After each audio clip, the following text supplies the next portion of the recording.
Good morning, જય શ્રી કૃષ્ણ. કેમ છો બધા? સરસ દિવસ તો નથી આજે. રેઇન આવે છે. જો અમારો સમર એટલે રેઇન પણ આવી જાય ગમે ત્યારે, એવો સમર હોય ને આજે તો એકચ્યુઅલી થોડું આમ અંધારિયું લાગે છે અને વરસાદ ને પવન ને એવું છે થોડું, અને ઠંડી થોડીક છે જ. ઠંડક થઈ જ જાય, ખબર નહીં વરસાદ આવે એટલે. બધું કામ પતાવી દીધું, છોકરાઓને મૂકી આવ્યા.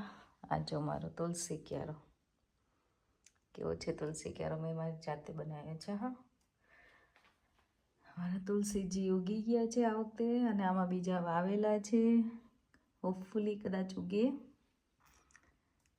અને આમાં છે તો આ વખતે વાંધો ન આવે તો કદાચ થઈ જાય. તો આટલું સરસ તુલસીજી ઉગ્યા છે. તો વેધરમાં તો લેટ્સ સી, કાલે હવે 2-3 દિવસ તો રહીને જ કહે છે. ચલો, તો ચા બની રહી છે.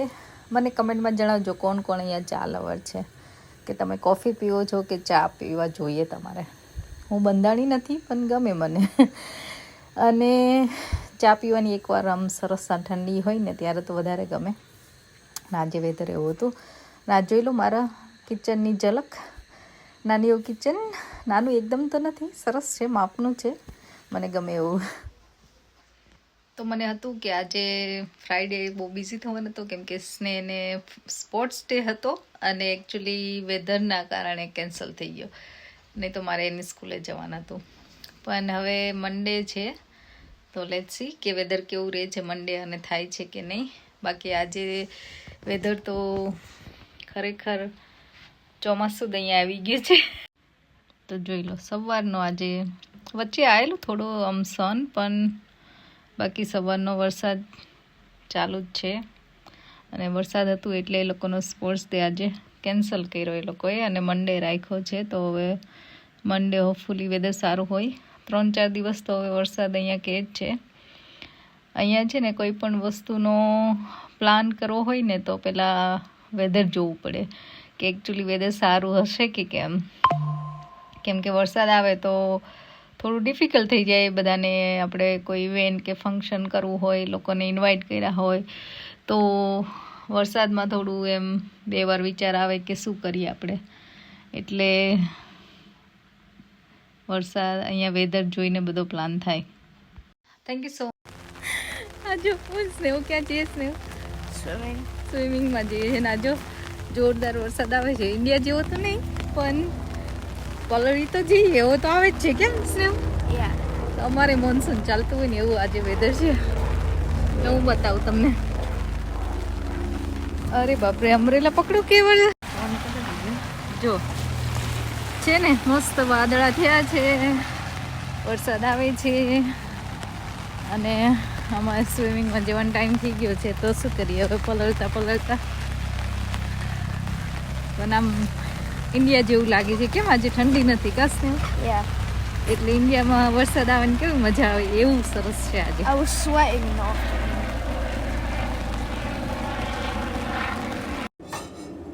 ચલો, ફ્રાઈડે ડિનરમાં શું બનવાનું છે આજે આ લોકોને ટાકોસ ખાવા હતા, તો ટાકોસ બનવાના છે. તો ચલો, હું કઈ રીતે બનાવું છું ટાકોસ. ઓલિવ ઓઇલ લઈ લીધું છે, અને આપણો ઇન્ડિયન ટેસ્ટ તો આપવો જ પડે થોડો ઘણો. એના માટે થોડી ઓનિયન અને ગ્રીન ચીલી એડ કરીશ.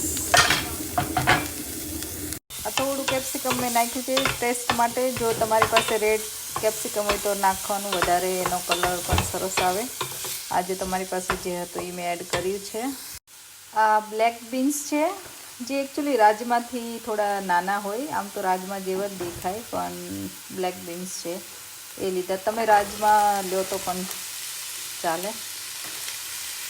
જો થોડી વાર સતળાઈ જાય પછી એને આપણે મેશ કરવાના છે. પણ એની સાથે હું આ બીજું ટાકો મિક્સ બીન્સ આવે છે ટેસ્કોમાં, અથવા તો બધા સુપર મોલમાં નોર્મલી અવેલેબલ હોય છે, જે એકચ્યુઅલી એમાં tomato sauce, in spicy tomato sauce હોય છે. આવું આ મિક્સ બીન્સ છે, પણ આ સરસ ટેસ્ટ આવે છે, એટલે હું આમાં એડ કરીશ એને.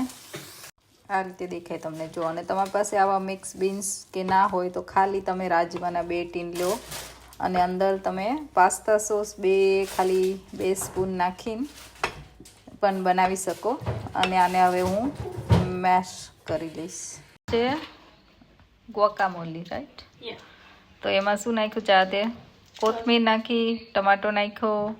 આજે મારી પાસે કોથમીર ઓછી હતી એટલે થોડા સ્પિનચના પાંદડા નાખ્યા કે જેથી કલર સરસ આવે ને ટેસ્ટ અને હેલ્ધી પણ ખરું. અને આવકાડો તો સરસ નીકળ્યો આજે ચાત હે ને. હવે આવકાડોમાં નાખીશું. બીજું લસણ નાખીશું 2 કળી અને સોલ્ટ, બ્લેક પેપર અને લેમન જ્યુસ કે લેમન આપણે લીંબુનો રસ એટલું નાખીને આપણે એને ક્રશ કરી લઈશું. તો આ રીતે મેં મેશ કરી દીધું છે. અડધું કચરું અમને એવું ગમે છે એટલે તમારે વધારે કરવું હોય તો વધારે પણ કરી શકો. હવે આમાં આપણે બધા સ્પાઇસીસ કે મસાલા યુઝ કરીશું. તો હવે આપણે એડ કરીશું. આ હું નોર્મલી ટાકો સિઝનિંગ મિક્સ આવે છે જે હું ગમે તે રેસીપી મેક્સિકન બનાવું તો એ એડ કરતી હોય તો તમારા ટેસ્ટ પ્રમાણે તમે એડ કરી શકો. થોડું સ્પાઇસી કરવા માટે આપણે આ જે આવે ક્રશ ચીલી થોડા એડ કરીશ અને થોડો પેપ્રિકાનો ટેસ્ટ સરસ આવે એટલા માટે થોડો પેપ્રિકા અને સોલ્ટ ટેસ્ટ પ્રમાણે આવી રીતે મેં બધું એડ કરી દીધું. હવે મિક્સ કરી લઈશું. તો આ થઈ ગયું છે રેડી બીન મિક્સચર જે આપણે ટાકોમાં ભરીશું. તો હું હવે ગેસ બંધ કરી દઈશ. તો હું આ લાવું છું નોર્મલી ટેસ્કોના ટાકો સેલ્સ. એની આખી કીટ પણ આવે છે, તમે એ પણ યુઝ કરી શકો. તેમાં આઈ થિંક સાલ્સા અને એવું બધું પણ આવે છે. આ ગુઆકામોલી ઇઝ રેડી અને લેટસ પણ રેડી થઈ ગયું છે. તો હવે ચલો બનાવી લઈએ. તો હવે આ રીતે આપણે બીન મિક્સ જે હતું એને મૂકીશું. ચીઝ ભરવાનું છે, ચીઝ એડ કરીશું.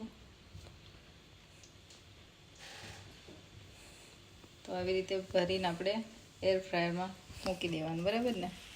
તો આ એર ફ્રાયરમાં આપણે મૂકીને હું ચાલુ કરું બીજા 2-3. એક સાલસા બનાવું છું તો એમાં મેં ટમાટો લીધો છે, થોડી ઓનિયન અને હલેપિનો અને આ પાસ્તા સોસ સરસ કલર માટે. તો આમાં કોથમીર પણ હોય, મારી પાસે નથી હોય તો તમે થોડી નાખો તો વધારે સરસ ટેસ્ટ આવે. અને આ બધું મિક્સ કરી દેવાનું અને થોડું ઉપરથી લેમન જ્યુસ નાખી દેવાનું.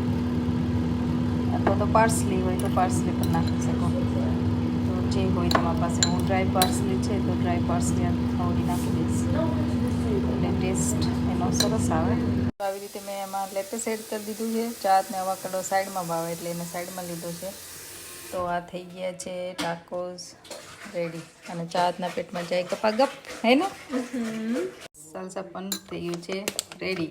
તો આવી રીતે હું બનાવું આખો ટાકોસ અને સરસ બને છે, યમી છે, હેલ્ધી. રેડી સ્નેહ? ચલો. આ તો ફેવરેટ છે કા સ્નેહનું? તમારે? મસ્ત. તો આજે બન્યા છે ટાકોસ. આ છે સાલસા અને ગુઆકામોલી, બરાબર ને? ચાલો જમવા. ચાત તો આજે ઓલરેડી જમીન ગઈ છે બેડમિન્ટનમાં, ને? મચ ઘણા લોકો કમેન્ટ કરે છે, ઘણા લોકોના મને મેસેજ આવે છે, સ્પેશિયલી ઇન્સ્ટાગ્રામમાં કે તમારી રેસીપી બહુ સરસ હોય છે, ક્વિક હોય છે, હેલ્ધી પણ હોય છે. તો અમને જોવાની બહુ મજા આવે છે. તો થેન્ક યુ સો મચ તમારા સપોર્ટ અને સપોર્ટ માટે. ને તમને ગમે છે તો મને પણ મજા આવે છે બનાવવાની. અને thank you for watching on YouTube as well. આવી જ રીતે તમારો સપોર્ટ મળતો રહે તો મને પણ વધારે મજા આવશે. અને તમે પણ કમેન્ટ કરો એકચ્યુઅલી કે તમે કઈ રીતે બનાવો છો, કે કઈ ડિફરન્ટ વેરાયટી બનાવો છો, અથવા તો શું તમારે લાઈક જોઈએ છે રેસીપી, શેની રેસીપી જોઈએ છે તો કમેન્ટ કરજો. તો મને પણ બનાવવું ગમશે તમારી માટે. તો થેન્ક યુ સો મચ, અને લાઇક શેર સબસ્ક્રાઈબ કરવાનું ભૂલતા નહીં. Thank you. જય શ્રી કૃષ્ણ.